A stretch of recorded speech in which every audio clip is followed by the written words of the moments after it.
बिस्मिल्लाहिर्रहमानिर्रहीम। अस्सलामुअलैकुम student. BS second semester mathematics के स्टूडेंट्स का जो है वो आज तीसरा लेक्चर। लास्ट टाइम जो है वो फर्स्ट एंड सेकंड लेक्चर में हम लोगों ने रिग्रेशन के अबाउट जो है वो डिस्कशन की थी। चंद इम्पोर्टेंट डेफिनेशन जो है वो आप लोगों को करवाई थी मैंने।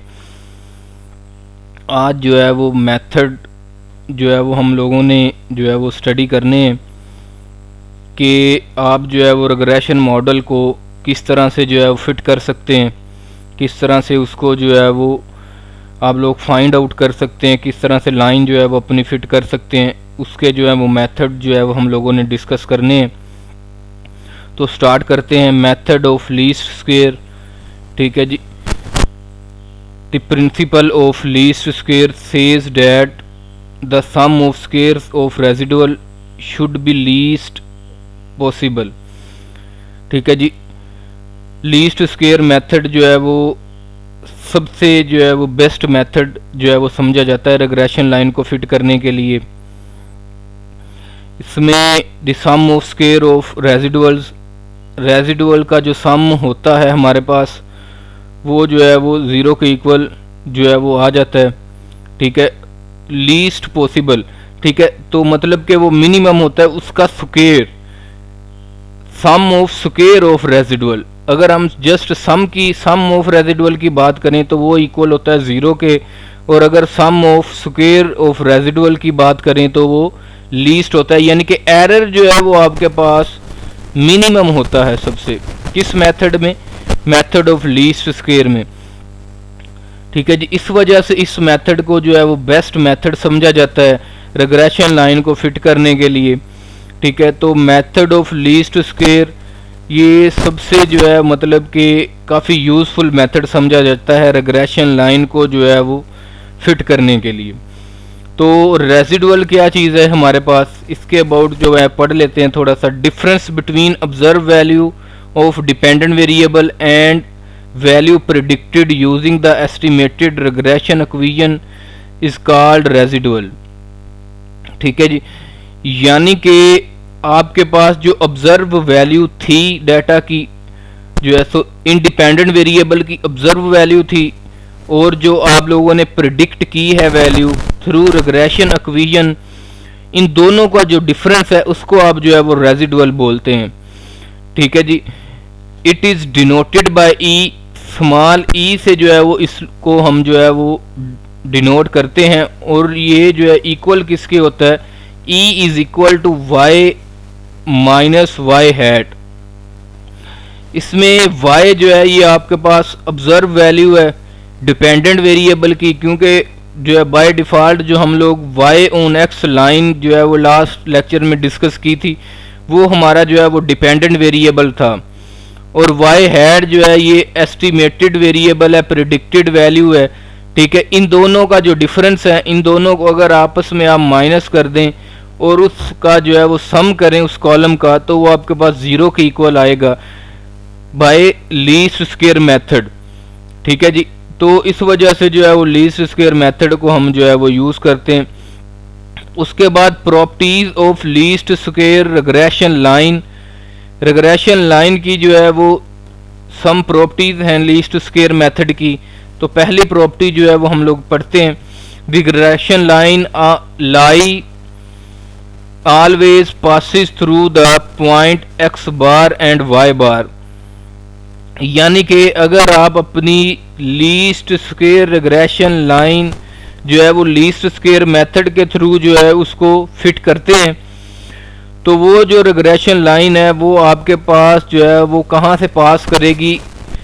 दोनों इंडिपेंडेंट और डिपेंडेंट वेरिएबल के अरिथमेटिक मीन से जो है वो हमेशा पास करेगी।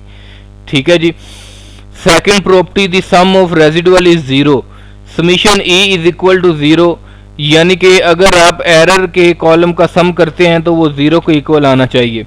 उसके बाद third property, the sum of observed value y equal the sum of fitted value y hat. ठीक है। यानी कि जो सम होता है आपके पास समीशन y का, यानी कि ऑब्जर्व्ड वैल्यू का जो सम है वो इक्वल होता है सम ऑफ फिटेड वैल्यू।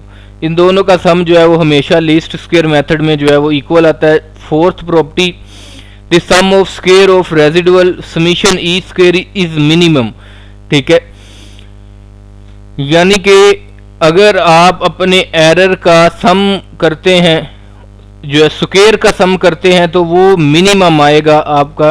मिनिमम किन से आएगा, यानी कि आप जितने भी अपने जो है वो कॉलम्स क्रिएट करेंगे लीस्ट स्क्वायर जो है वो रिग्रेशन लाइन को फिट करने के लिए, तो उनमें उन सम कॉलम्स में से जो एरर का सम है वो जो है वो मिनिमम आना चाहिए। तो लीस्ट स्क्वायर मेथड में जो है ये मिनिमम आता है, एरर का जो है वो सम ऑफ स्क्वायर ऑफ एरर जो है ये मिनिमम आता है। इस वजह से इसको जो है वो बेस्ट मेथड जो है वो हम लोग समझते हैं। इसके बाद रिग्रेशन कोफिशिएंट मेथड है।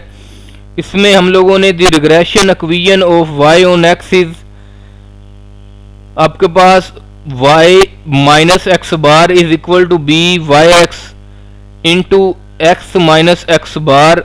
ये जो है ये रिग्रेशन कोफिशिएंट मेथड है हमारे पास।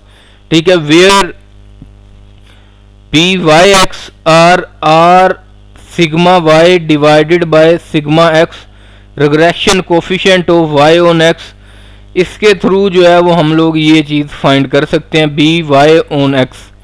ठीक है जी, और अगर एक्स ऑन वाई की बात करें, the regression equation of x on y is x minus x bar and b y x into y minus y bar, where b y on x is equal to r sigma x divided by sigma y, regression coefficient of x on y. ठीक है जी, तो B x Y क्या चीज़ है या Y x क्या चीज़ है? The slope of line of regression of y on x is also called regression coefficient of y on x. तो लास्ट टाइम भी जो है वो मैंने आपको बताया था कि इसको हम रिग्रेशन कोफिशिएंट बोलते हैं, या इसे हम जो है वो स्लोप भी बोल सकते हैं। ठीक है, ये हम जो है वो क्यों यूज़ करते हैं, इसकी जो है वो इंटरप्रिटेशन क्या है? It is gives the increase the value of dependent variable of y corresponding to a unit change in the value of independent variable. ठीक है जी, मतलब कि अगर आप अपने डिपेंडेंट वेरिएबल की वैल्यू जो है वो उसको इंक्रीज करते हैं, किसके करस्पॉन्डिंग, मतलब कि अगर आप इंडिपेंडेंट वेरिएबल उसका एक यूनिट इंक्रीज करते हैं तो y में कितनी, यानी कि डिपेंडेंट वेरिएबल में उसकी कितनी चेंज आएगी, उसकी चेंज रिग्रेशन कोफिशिएंट जितनी आएगी। यानी कि जितनी वैल्यू आपकी रिग्रेशन कोफिशिएंट की होगी उतनी ही चेंज आपकी किस में आएगी, डिपेंडेंट वेरिएबल में। अगर आप इंडिपेंडेंट वेरिएबल की जगह एक यूनिट इंक्रीज करते हैं, यानी कि 1 अगर पुट करते हैं, तो आपकी डिपेंडेंट वेरिएबल की वैल्यू में कितना जो है वो इंक्रीज होगा, कितना इंक्रीमेंट होगा, रिग्रेशन कोफिशिएंट जितना जो है वो हमारे पास इंक्रीमेंट उसका होगा। ठीक है जी, तो रिग्रेशन कोफिशिएंट जो है वो फाइंड आउट करने का मेथड जो है, फार्मूले जो है इंशाल्लाह हम लोग नेक्स्ट लेक्चर में देखेंगे, और ये लाइन किस तरह से जो है वो फिट की जाती है इसके अबाउट भी जो है वो इंशाल्लाह नेक्स्ट लेक्चर में देखेंगे। आज के लेक्चर का जो है वो उम्मीद है कि आप लोगों को जो है आज के लेक्चर की समझ आ गई होगी। Thank you very much.